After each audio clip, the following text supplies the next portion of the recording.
E a minha irmã que queria fazer mal pro meu filho só porque o meu marido não queria ficar com ela. Ei, fica aí que tem história nova. Bom, eu tenho 2 irmãos. Tem o meu irmão mais velho, tem a minha irmã, que ela é a do meio, e eu que sou a caçula. Eu e essa minha irmã, a gente sempre foi muito apegadas, sabe? Tipo, melhores amigas mesmo. Eu tinha ela, inclusive, como uma segunda mãe, porque ela sempre tava por perto quando a minha mãe não podia estar. Minha irmã, depois de mais velha, né, conheceu um homem, se casou com ele, tinha um casamento tudo certo. E aí eu conheci um cara, que era bem mais velho do que eu, e a gente namorava escondido, sabe? Porque a minha mãe não aceitava de jeito nenhum que eu namorasse alguém mais velho. Então, pra todo mundo, nós éramos só amigos. Mas eu comecei a aproximar ele da minha família devagar. E ela, quando conheceu ele, ficou doida por ele, mesmo ela sendo casada. E como ela não sabia que a gente tava juntos, ela ficava, tipo, insistindo pra que eu desse o número dele pra ela e tudo. Enfim, só que depois ela acabou conseguindo o número dele. Mas ela começou a dar muito em cima dele. Gente, ela mandava fotos, ela mandava áudio gemendo. Ela mandava vídeo, mandava um monte de coisa. E ele foi e esculachou ela no WhatsApp. Tipo, falou um monte de coisa antes de bloquear ela. Até de puta ele chamou ela. Por quê? Ela, tá certo, ela não sabia que a gente tava namorando. Mas ela era uma mulher casada. Então, tipo assim, antes dele bloquear ela, ele simplesmente esculachou ela. Falou, xingou ela das piores coisas que vocês podem imaginar. E aí, ela, super revoltada com a situação, né, começou a desconfiar que nós estávamos juntos. Afinal, a gente estava sempre perto. E aí, sabe o que foi que a bendita Cuja fez? Ela simplesmente armou pra que a minha mãe pegasse eu e ele juntos, porque na cabeça dela, se a minha mãe pegasse nós dois, ela ia proibir a gente de ficar juntos. E de quebra, ela ainda destruiu o carro dele. Enfim, gente, acabou que, claro, a minha mãe pegou nós dois, ela brigou e tudo, mas depois ela acabou aceitando e nós fomos ficando juntos, namorando sério, tudo. Passaram-se alguns anos, eu engravidei, hoje em dia nós temos 2 filhos, a gente mora juntos, enfim, somos uma família abençoada por Deus. Só que ela nunca aceitou essa relação toda e o fato dele ter desprezado ela. Inclusive, o meu filho mais velho, ele foi diagnosticado com autismo.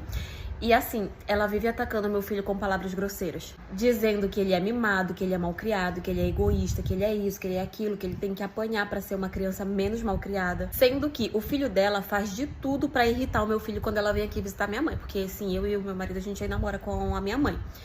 E aí, o filho dela fica fazendo de tudo pra irritar o meu filho, sabe? Tipo, ficar pegando os brinquedos da mão dele, ficar jogando longe, ficar, tipo, irritando ele, gritando no ouvido dele, fazendo de tudo pra ele se estressar. Até que em um dia nós estávamos na casa da minha mãe, e aí a minha mãe foi e falou pra ela que tinha saído o diagnóstico, né, do meu filho de autismo e tudo, e que agora seria mais fácil, porque ele ia conseguir alguns benefícios e tal. E sabe o que ela disse na minha frente? Que era injusto ele frequentar a escola com outras crianças, porque ele era uma criança agressiva, ele era uma criança malcriada. O meu filho, ele tem autismo de grau leve. E crianças autistas tinham que viver isoladas, que elas não mereciam tantos benefícios assim.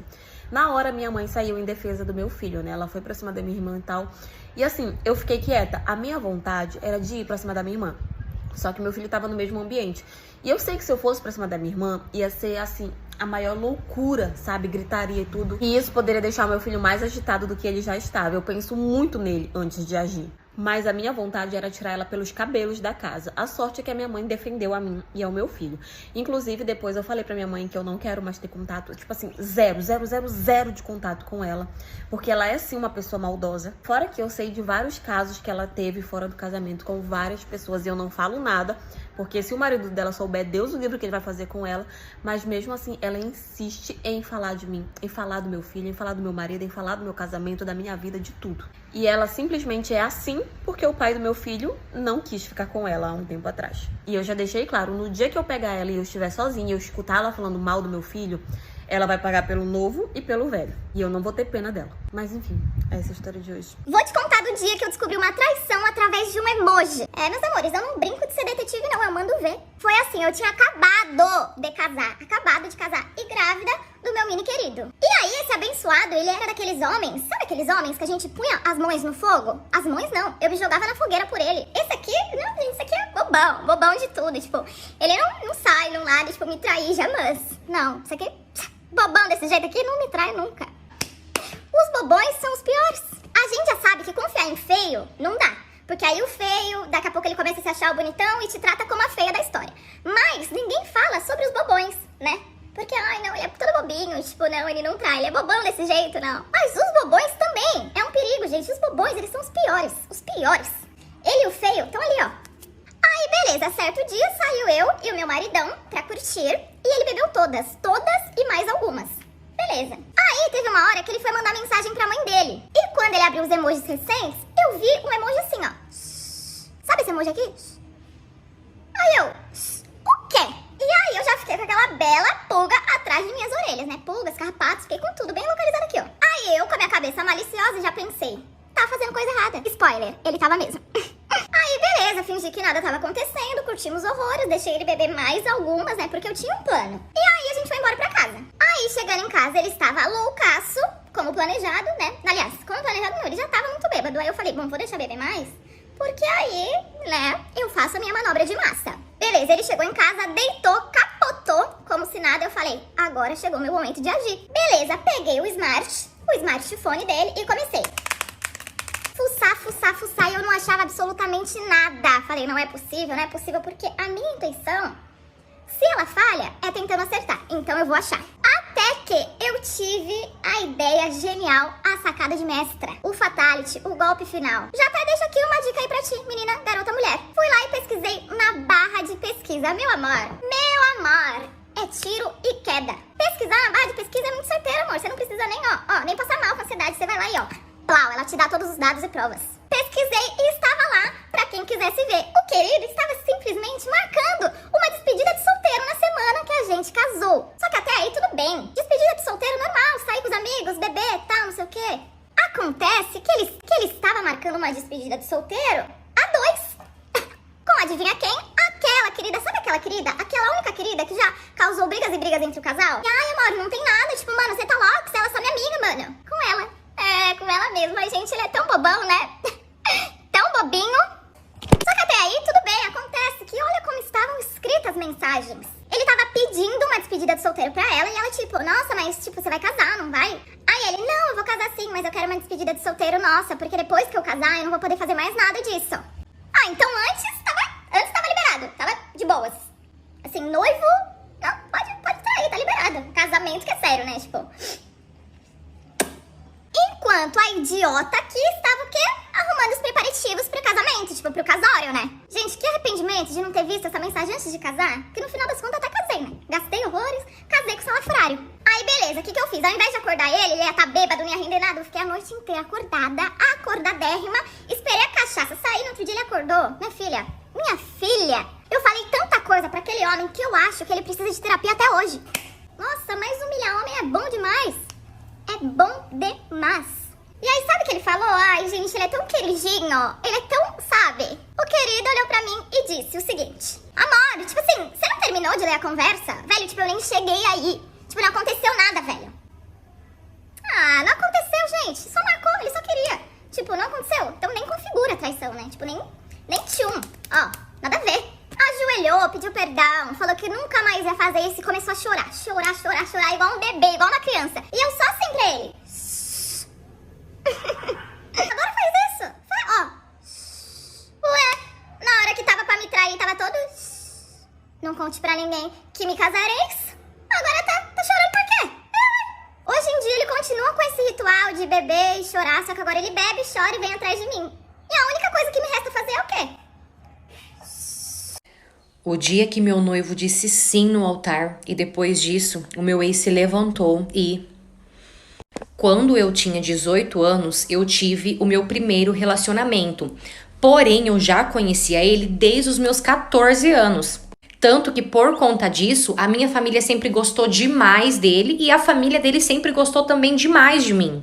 Até que um certo dia, o meu pai recebeu uma proposta muito boa de trabalho em outra cidade e nós fomos embora. Só que 2 meses depois que a gente tinha ido embora, um certo dia minha sogra me ligou dizendo que o meu namorado estava sofrendo muito por conta da distância, por conta, né, da saudade e que nem comendo ele estava e que ela estava muito preocupada. Foi quando eu contei essa situação para os meus pais e os meus pais tiveram a ideia de trazer o meu namorado para morar com a gente.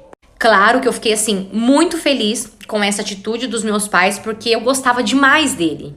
Então conversamos, né, com o meu namorado, com os pais dele e ele veio morar com a gente.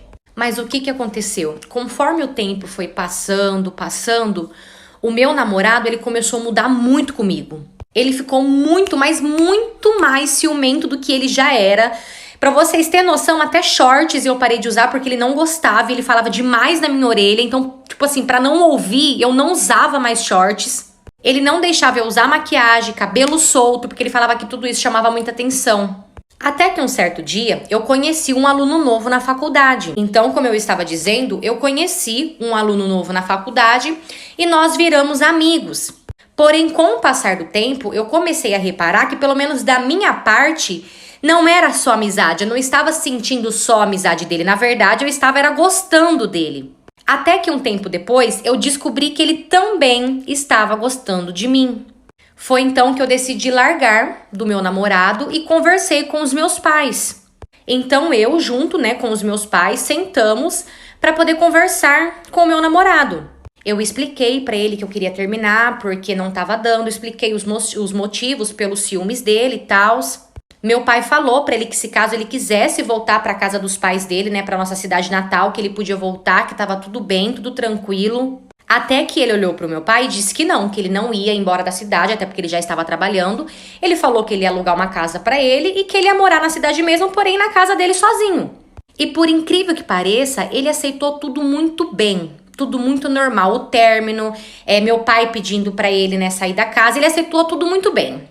Ele disse, que me amava muito e que por isso a única coisa que ele queria na vida dele era me ver feliz. Só que como ele só tinha gente na cidade, quase todo dia ele ia na minha casa para jantar, ou para almoçar, ou para tomar um café. E como os meus pais gostavam demais, meus pais sempre gostaram demais dele, os meus pais gostavam que ele, que ele continua a frequentar a nossa casa. Até que se passaram 7 meses e eu comecei a namorar esse menino da faculdade. E, gente, eu tava tão apaixonada por ele. Pensa num menino bonzinho, educado, extremamente inteligente, e ele era tão lindo, tanto por dentro quanto por fora. Namoramos por 1 ano, e nesse 1 ano ele também fez amizade com o meu ex. Inclusive, sempre que tinha churrasco em casa, o meu ex ia, o meu namorado ia, eles sempre conversavam bastante. Basicamente, eles viraram amigos. Foi quando marcamos a data do nosso casamento, e eu tava, assim, extremamente animada. Até que chegou o dia do nosso casamento, toda a minha família de fora veio, a família do meu ex, os pais dele também veio, a família do meu noivo também veio. Eu estava, assim, tão linda. O meu vestido, ele era perfeito. A decoração, a igreja, tudo tava perfeito. E eu não via a hora de me casar. Até que o casamento começou. Entraram, os padrinhos, as alianças, até que chegou a minha vez. E, gente, por incrível que pareça, tem uma cena que não sai da minha cabeça. Assim que eu coloquei os pés na igreja pra poder entrar, a primeira coisa que eu vi, juro pra vocês, foi o meu ex sentado na fileira da frente junto com os pais dele. Na hora, eu até estranhei deles terem sentado bem lá na frente, porque os pais dele eram muito tímidos. Enfim, então eu entrei, ouvimos, a palavra do pastor, até que chegou a hora do sim. Então ali o pastor se virou para mim, perguntou, para mim se eu aceitava, e eu respondi que sim. Então ele virou, para o meu noivo e também perguntou, e o meu noivo também disse que sim. Foi então que o pastor pediu para todo mundo fechar os olhos para poder orar por nós ali naquela hora. E quando eu fechei os meus olhos, eu ouvi um barulho horrível. Até que eu abri os meus olhos e assim que eu abri, eu vi o meu noivo já caindo, cheio de sangue. E quando eu olhei pro lado, meus tios, os meus primos, todos em cima do meu ex. E assim que eu olhei pro lado, assim no chão, eu vi a arma. Naquela mesma hora, nós corremos com o meu noivo pro hospital, mas infelizmente ele faleceu no caminho. Foi o pior dia da minha vida, foi a pior dor que eu senti na minha vida. Eu não desejo pra ninguém, nem pro meu pior inimigo, eu nunca vou desejar essa dor. O que era pra ficar marcado como meu sonho, como um dia lindo, ficou marcado como meu pior pesadelo. Hoje faz 3 anos que isso aconteceu. Claro que dói muito falar, eu acredito que eu nunca vou conseguir falar sem sentir a dor, eu nunca vou conseguir contar isso sem relembrar tudo de novo. E cada vez que eu conto, parece que eu vivo a dor tudo de novo. Mas a diferença é que hoje eu já consigo aceitar um pouco melhor. O meu ex, claro, óbvio que ele foi preso. Por mim, ele ficaria lá pro resto da vida dele. Os pais dele, coitado, 2 senhores, eles não são jovens mais, sabe? O que mais dá dó é porque eles são sozinhos, ele era filho único e eles entraram numa depressão tão profunda. A família do meu noivo, inclusive, tá começando a se recuperar agora. Mas o que eu fico mais feliz é porque em momento algum a família dele me julgou ou a família dele me culpou. Muito pelo contrário, a mãe dele vem em casa praticamente todo dia e ela vem me abraçar, porque ela fala que quando ela me abraça, ela consegue sentir o filho dela. E eu, graças a Deus, tenho os meus pais que nunca me desampararam, sempre estiveram do meu lado em todos os momentos e nesse não seria diferente. Eu, por enquanto, não tenho vontade de conhecer ninguém mesmo, nem de flertar nada. Mas eu acredito que se for pra acontecer, na hora certa vai aparecer uma pessoa certa.